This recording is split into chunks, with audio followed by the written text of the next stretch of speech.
ವೇದಿಕೆ ಮೇಲೆ ಎಲ್ಲ ಸೀನಿಯರ್ಸ್ಗೆ ಹಾಗೆ ಸಹಪಾಠಿಗಳಿಗೆ ಹಾಗೆಲ್ಲ ಸ್ನೇಹಿತರಿಗೂ ನಮಸ್ಕಾರ. ಎಲ್ಲರೂ ಎಲ್ಲ ಮಾತಾಡಿದ್ದಾರೆ. ಯಾಕಂದ್ರೆ ಪಾಪ ಯಾರನ್ನು ಪ್ರಶ್ನೆ ಕೇಳಬೇಕು ಅಂದ್ರೆ ಕೇಳ್ಬೋದಾದ್ರೆ ನಾನು ಎರಡೇ ಮಾತಲ್ಲಿ ಮುಗಿಸ್ಬಿಡ್ತೀನಿ. ಈಗ ಇಷ್ಟು ಜನ ಎಲ್ಲ ಮಾತಾಡಿದ್ರು, ಖಂಡಿತ ಯಾರು ಆಕ್ಚುಲಿ ಯಾರೋ ಮೆಚ್ಚೋಕ್ಕೋ ಹೊಗಳಕ್ಕೋ ಅದಲ್ಲ. ಎಲ್ಲರೂ ತುಂಬಾ ಇಷ್ಟಪಟ್ಟು ಪ್ರೀತಿಯಿಂದ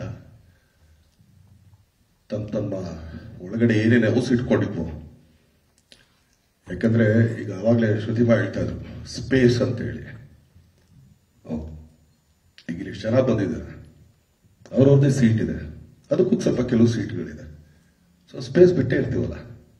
ಒಂದು ಸೀನ್ ಹೋಗಿಟ್ಟ ತಕ್ಷಣ ಇದ್ರಲ್ಲ ನಿಮ್ದೆಮ್ಮ ಇರೋದಂದ್ರೆ ಅವ್ರನ್ನೆಲ್ಲ ಕಿತ್ತು ನಾನು ಹೇಳಕ್ಕಾಗಲ್ಲ, ನನ್ನ ಬಾಯಲ್ಲಿ ಅಸಹ್ಯವಾಗಿರುತ್ತೆ, ಅವ್ರು ಮಾಡಿದ್ರೇನೆ ಚೆನ್ನಾಗಿರುತ್ತೆ.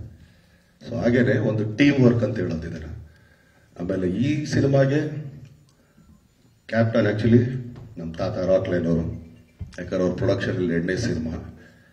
ಯಾಕೆ ಅಂತಂದ್ರೆ ಸ್ಟೇಟ್ ಸಬ್ಜೆಕ್ಟ್ ಒಪ್ಸೋದೇ ತುಂಬಾ ಕಷ್ಟ. ಫಸ್ಟ್ ಆಫ್ ಆಲ್ ಆಕ್ಚುಲಿ ಆತನಿಗಿರೋ ಒಂದು ಪ್ಯಾಷನ್, ಅವರಲ್ಲಿ ಆ ಸಿನಿಮಾಗಿರೋ ಪ್ಯಾಷನ್ ಆಗ್ಲಿ ಇನ್ನೊಂದಾಗ್ಲಿ. ಯಾಕಂದ್ರೆ ನಾವು ಯೋಧ ಮಾಡಿದ್ದು ಕೂಡ ಒಂದು ರೀಮೇಕ್. ಅವಾಗ ಹೋಗಪ್ಪ ಯಾಕೆ ಕೂತ್ಕೊಳ್ತಾರೆ ಇದಕ್ಕೆಲ್ಲ ಸ್ಟೇಟ್ ಹಂಗೆಲ್ಲ ಆಗಲ್ಲ ಹಂಗೆ ಹಂಗೆ ಅಂತೇಳಿ.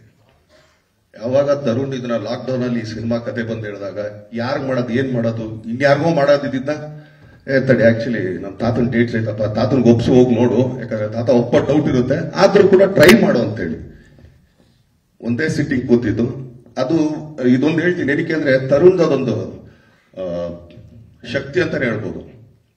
ನನಗೆ ಹೇಳಿದ್ ಒಂದೇ ಸರಿ ಸ್ಟಾರ್ಟ್ ಟು ಎಂಡ್ ಎಲ್ಲೋ ಇದೊಂದು ಲೈನ್ ಇದೆ, ಈ ತರ ಅನ್ಕೊಂಡಿದ್ದೀನಿ, ಹಂಗೇನಿಲ್ಲ. ಈ ತರ ಇದಾಗ ನೋಡ್ರಿ ಹಿಂಗೆ ಹಾಕೊಂಡು ಹೋಗ್ತಾ ಇದ್ದೀನಿ, ಹಿಂಗೆ ಹೋಗುತ್ತೆ ಗ್ರಾಫ್. ಸರಿ ಚೆನ್ನಾಗಿ ಏನು 1.5 ಗಂಟೆನ 1.5 hours 2 hours ಮ್ಯಾಕ್ಸಿಮಮ್. ಆಮೇಲೆ ಅದ್ರಲ್ಲಿ ಕರೆಕ್ಷನ್ ಹೇಳಕ್ ಬರಲಿಲ್ಲ ನನಗೆ. ಇಲ್ಲ ಇದು ಯಾಕೋ ಬೇಕು ಬೇಡ ನೋಡು ಏನೂ ಇಲ್ಲ, ಚೆನ್ನಾಗಿದೆ ಮಾಡೋಣ ಸರಿ. ಅದಾದ್ಮೇಲೆ ತಾತ ಕೂಡ ಆಕ್ಚುಲಿ ಫೋನ್ ಮಾಡಿದ್ರು, ಮೊಮ್ಮಗಳು ಏನೇ ಆಯ್ತು ಕತೆ ಅಂತ. ಇಷ್ಟ ಆಯ್ತಾ ಅಂದ್ರೆ ಇಷ್ಟ ಅಲ್ಲ ಓಕೆ ಅಂತ ಅಂದ್ಬಿಟ್ಟು ತರುಣ್ ಒಂದೇ ಕಳ್ಸೋದು. ನೋಡಿ ತರುಣ್, ನನ್ನ ಸ್ಟೇಟ್ ಸಬ್ಜೆಕ್ಟ್ ನಾನು ಯಾರೂ ಒಪ್ಸೋಕ್ಕಾಗಲ್ಲ, ನೀನೊಬ್ಬನೇ ಫಸ್ಟ್ ವ್ಯಕ್ತಿ ನನ್ನೊಂದು ಸ್ಟೇಟ್ ಸಬ್ಜೆಕ್ಟ್ ಒಪ್ಸಿದ್ದು ಅಂತೇಳಿ. ಸೊ ಸಬ್ಜೆಕ್ಟ್ ಎಲ್ಲ ಇದಾಯ್ತು. ಆಮೇಲಿಂದ ಒಂದು ಇದು ನೋಡ್ತೀವಿ ನಾವು ಯೂಶಲಿ ಒಂದು ರಶಸ್ ತರ ಎಲ್ಲಾನು ಕೂತ್ಕೊಂಡು ಎಡಿಟ್ ಮಾಡಿ. ತಾತ ಫಸ್ಟ್ ಟೈಮ್ ಬಂದು ನನ್ನ ತಪ್ಕೊಂಡಿದ್ದು 2ನೇ ಸಿನಿಮಾದಲ್ಲಿ ಇರ್ಬೋದು. ಯಾಕಂದ್ರೆ ಕುರುಕ್ಷೇತ್ರ ಆದ್ಮೇಲೆ ಬಂದು ಇರಲ್ಲೇ ತಪ್ಕೊಂಡು ರೋಮಮ್ಮಗನೇ ಅದು ಯಾಕೆ ತಾತ ಇಷ್ಟ ಆಯ್ತು. ಆತ ಏನ್ ಹೇಳಿದ್ನೋ ಅದಕ್ಕಿಂತ ಒಂದು 10% ಜಾಸ್ತಿ ಇದೆ ಸಿನಿಮಾ, ಐ ಆಮ್ ಡನ್ ಅಂತ. ಓಕೆ ತಾತ. ಸೊ ತರುಣ್ ಅದೊಂದು ಪವರ್ ಅದು, ಯಾಕಂದ್ರೆ ಎಲ್ರಿಗೂ ಒಪ್ಸೋದಿದೆಯಲ್ಲ ಅಂತ.